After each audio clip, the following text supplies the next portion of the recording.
करंतु आपण आगमन को आमे उत्कंठार सह चाहि बसिथिलु आसन ग्रहण करंतु गुरुदेव आसन ग्रहण करंतु आसंतु गुरुदेव आसंतु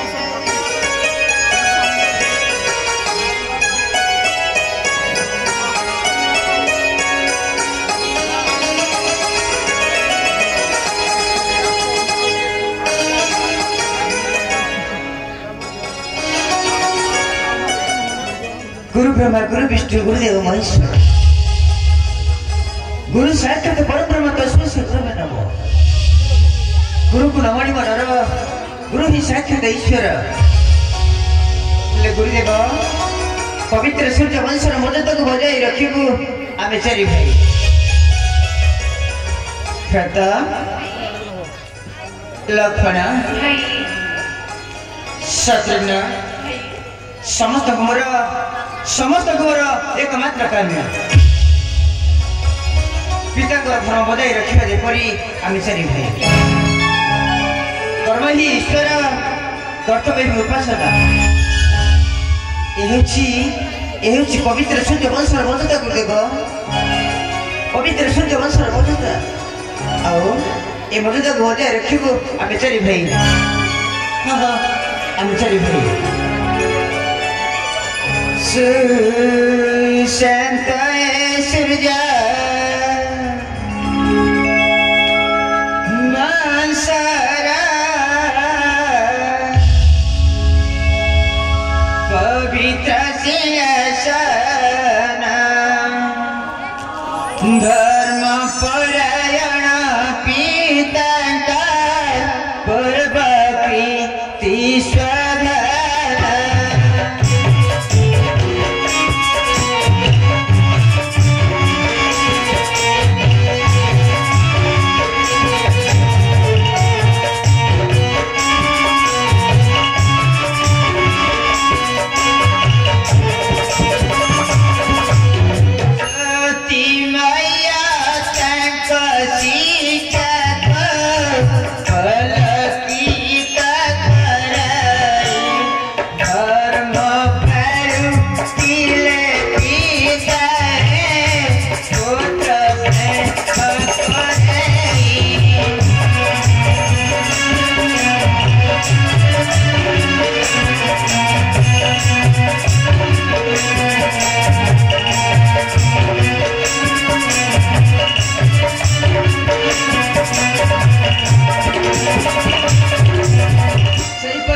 आशीर्वाद दियो पिता यही आशीर्वाद दियो मते भातृ मान को धरी राज्य पाली अति आनंद मनरे अति आनंद मनरे सौमित्री सुन बाबू सौमित्री महारा वचना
तमिल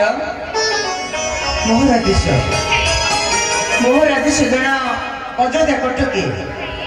दुष्कर्म दुर्नीति जे पदार्पण करे से भुक्तभोगी दंडनीय होइब निश्चय। हाँ व्रतवीर भुक्तभोगी दंडनीय होइब निश्चय। लक्षण जाओ लक्षण भंडार धन रत्न किसी नहीं आस आ निरीह ब्राह्मण मानक धन रत्न दान करिए जेपरी आउर जेपरी आजीवन सुखम लक्षण निरीह ब्राह्मण मानक आजीवन सुखमय लक्षण जा रे लक्षण डका विप्रांत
con thử lấy. Chạy nào. Thôi chạy nào.